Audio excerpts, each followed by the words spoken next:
Okay, let's see. There are some important issues which could be, equally important for prelims, even mains, and for interview. You are all going for interview. Uh, that issue of Brexit, Britain exiting from the European Union is very important, and it's been taking from 2016. The vote for Brexit was taken on 23rd June. Okay, and it's a referendum vote. Okay, and across Britain, people have voted.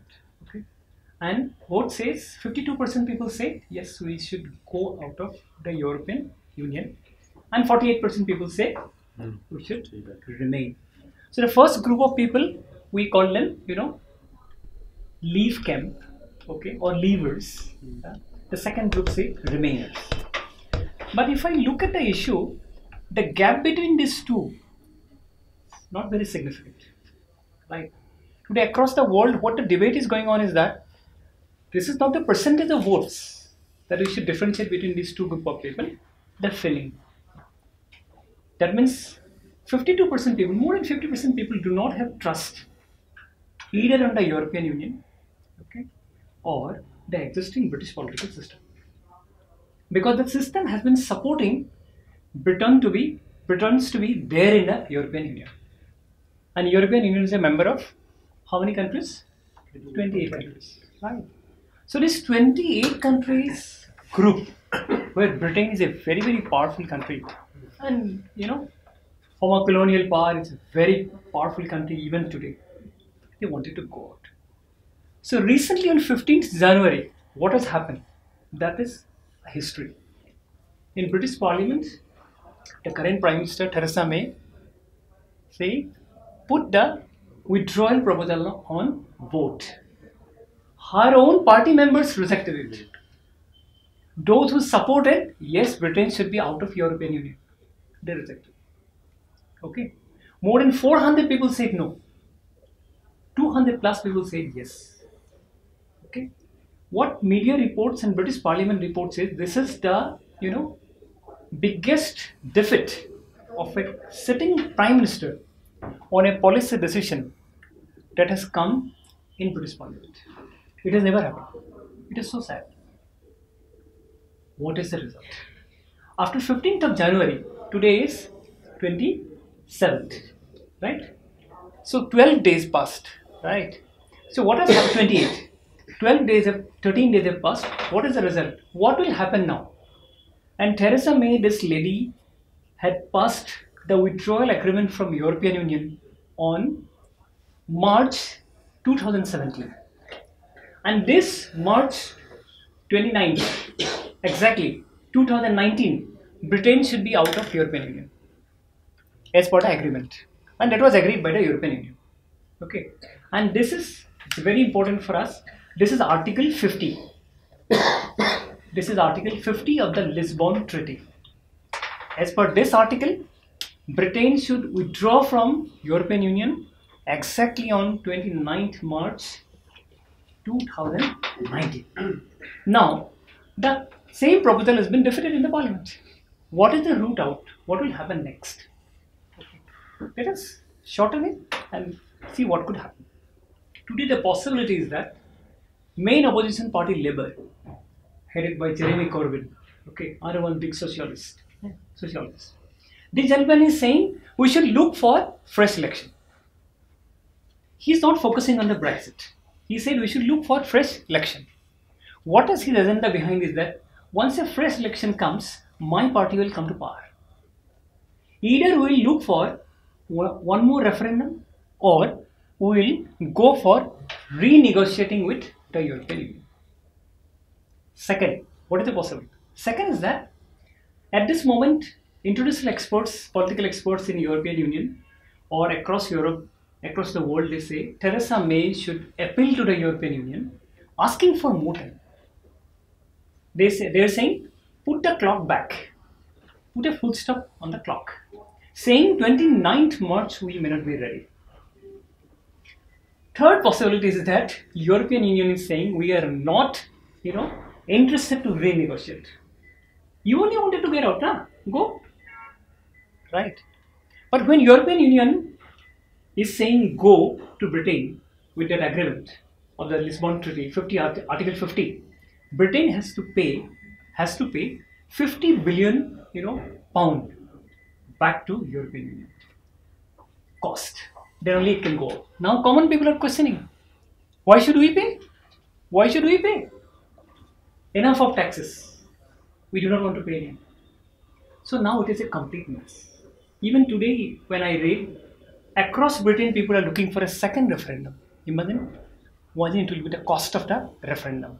It will be so big, so costly. And only because of this referendum and the entire mess, one prime minister had to quit. David Cameron. Finished. And Theresa May might feel the same. So let us see if it comes for interview also. What could be the possible things that you all could say? First is that the best possible way out of this entire Brexit crisis is that British Parliament, not Theresa May, all the MPs together, 600 plus MPs together, should ask or appeal to the European Union for more time. Point one. Point two is that British Parliament, all the MPs, they are making their own comments irrespective of party line. No one is supporting their leaders. This is sad. Even worse than Indian Parliament, worse than Bangladeshi Parliament. People have never expected that. So they should all realize that we are a member of a particular party. We should not speak like this. Right? So they should all come to an agreement that either we ask for renegotiation of the term or we should postpone the date. Third best possibility, European Court of Justice has already said on December 10th that Britain can put a full stop to the Brexit by passing a vote or passing a proposal in the British Parliament. Earlier it said, same court said, they had to take the permission from the rest of the 27 members of the European Union. Then only they can do this. But today, the European Union Court of Justice said it is possible that you can do it on your own. But they are also realizing one of the oldest member, to get out. So they say you can do it. So when you go to an interview board, I believe you can make these observations because it's a very hotly debated issue. No one has a conclusion. It is, very volatile kind of a thing. So you can put out all these three problems, right? Let us get down to other one. Sorry, question. Please. Sergey, Euro 27 billion you said UK will have to pay if there's a hard Brexit. Right. Basically no deal. Right. Is this as per the treaty? I mean, yes. They have to pay. No, because they say these are some of the costs will come. Britain had to incur all this cost. Because you will be withdrawing from the single market. You'll be withdrawing from everything. You'll be saying that the rest of the 27 countries, migrants cannot come here. Now it's a free flow. That is the actually main objection. For that, they should pay. UK should pay. Because there are a lot of other incurring costs. Okay. If you want, I will send you the details. I have everything. Okay. So they say the major issue was free flow migrants. 27 countries people are moving freely. So that's a big cost for British civil society. They say it is too much now. So what are the impacts for India on this? Impact for India is that because now once British people, they withdrew from the European Union, they withdrew from the single economy. Okay, many of the multinational corporations like Tata's and many others, Ambanis, those who are doing business, they must be thinking that what is the use now? Britain will be like an island. They're not trading with European Union anymore. When there is a single currency, there is a free flow of trading, and migrants, all other people can move. It will be a very kind of an islandish kind of an economy. Why to invest now? Many of the MNCs now, they are even withdrawing. Hearing that this could happen. Because business is business, you have to earn profit. Why to wait? So there are a lot of possible outcomes on this. It's a very serious issue. We need to look forward to this. Okay. Second, one of a very, prominent, as I ask one of you, that could you point out what is happening in Asia today? There are two crises that's happening and it's very badly affecting this entire continent. Okay. One, that is the Syrian crisis. It started in March 2011. Okay. And today it is almost 8 years. 8 years. It's going to complete 8 years. Now, why this crisis took place and what is the origin? If I look at, we all must be aware about, Arab Spring. Arab Spring that started in in a particular country, Tunisia, and that took the life and times of Ben Ali, the dictator of Tunisia. Okay, just police one shopkeeper, that it all started. Then it spread from there to Libya. Okay, Gaddafi's 42-year rule collapsed. He died, finished the country is in tatters today. Then it came to Egypt. Hosni Mubarak, 32 years rule over. Then it spread to entire Middle East. For the West, for us, West Asia. We call West Asia. Rest of the world, they say West Asia, Middle East. So what has happened is that the same kind of a wave also came to Syria.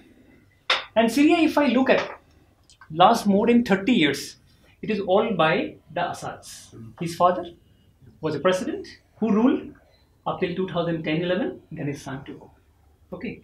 Now the very crux of the whole problem is that these Assads, particularly, this dynasty, they belong to a particular Shia kind of a group called Alawite. Alwaite. Alawite. These are Shia Muslims. But majority of the Shia countries across the world also don't recognize them, saying they may not be genuine Shias. Right? But they claim they are Shia group. What is happening is that there are so very few people, but since his father's days, they have all been penetrated across army, navy and air force and politics. So total whole, very few people. Okay. Now, what is happening is that these Alawites, since they are dominant, when the Arab Spring came, in one particular place, I forgot the name, some students, they wrote Arab Spring and put the banner on a road and they started protesting. Bashar al-Assad, the current president, he found out that is happening. So immediately arrested those people, near about 100-120 people. Next moment, what has happened? He never thought this will happen. Entire country was engulfed with protest. Starting from the Syria's capital. Everything. Right? So what is happening is that from then onwards, Syrian armies rank and file, non-Shiites, they started resigning from the jobs, started joining the group. And this was an opportunity America was rightly waiting. Now, do what we want. Right? Then Barack Obama was there. Though he has taken a safe distance from the whole crisis. But entire West Asia or Middle East, America is, closely integrated across. So what has happened finally? Free Syrian army was formed, right? That was a creation of America. Then, around the same time, Iraq and the rest of, West Asia, all Islamic State cadres, they shifted to this point of conflict. So suddenly the country was thrown into a point of civil war. That's what we have seen. And today, if I look at Geneva 6 talks, 1, 2, 3, 4, 5, 6, all are getting over. No conclusion has come up. 2015, the historic break in the conflict was that Russia entered. Vladimir Putin was waiting for a moment that let me do it, do something. And many of us, we must note that Syria was the first, outstation, airspace for Russia. Russia has no airbase across West Asia. It is only Syria. And Vladimir Putin having a kind of a gargantuan dream he has been waiting for, coming to Middle East or West Asia. So he is coming. Because why he has come out to rescue the gentleman? Because these Assads were studying and trained in Moscow long back. A Soviet connection. During the Soviet days only his father was trained there, studied there, even this gentleman also. Okay. So to rescue a one-time old socialist friend, he intervened. Now though he is no more a socialist, but it is finally against America. So he intervened. Right. So with the entering of Russia, the scene has changed. And then Obama was saying, I will not send any ground force. So it is very clear. And another one country which is badly affected or entering into the conflict is Turkey. Because one part of Syria is also touching Turkey. And Turkey has a genuine interest in this because in Syria there are a lot of Kurds, right? And these Kurds are demanding an autonomous country or autonomous region, say. And these Kurds are there in Turkey, also in Syria. So this gentleman fearing that this, Kurds one day might form an independent country in between Syria and Turkey. So he has also jumped in, right? And another one country that is also been into this conflict. It is such a complex thing, Iran. Openly, Iran is, providing full resources, both man and material, since the beginning, because Iran is a Shia country. And now America aligned with the rest of the Sunni countries, Saudi Arabia, okay, United Arab Emirates. These are all ganged up in one side, right? And Shia countries like Lebanon, like this one, Iran, they're all ganged up once with the help of Russia. Today, at this point, even till yesterday, what is the conclusion? Now Bashar al-Assad is saying, if there is a Russian-led kind of a delegation or initiative, I'll definitely agree. And Russia also started now a dialogue outside Geneva too, Geneva 6. Geneva 6 is supposed to be a kind of a dialogue initiated through United Nations. Now he said, nothing will work unless and until Russia is involved. And Putin is now a part and parcel of the whole dialogue. And at this moment, why there will be no solution to Syrian crisis? The reason behind is that, number one, America is entirely withdrawing, has already withdrawn. Trump is not interested at all. He is not interested in Europe only. Forget about Middle East. So, America is not a part and parcel. Second, this process is so very complicated. Okay, now even Geneva 6 talks, only Assad's allies are there, or rest of the rebels are there. Who is fighting whom? Who is supporting whom? Nothing is clear. United Nations envoy, even he is confused. And Bashar al-Assad's single point is that he has recovered more of the 60% of the territory now with the help of Russia. So he's very happy. And he's supposed to control this much only.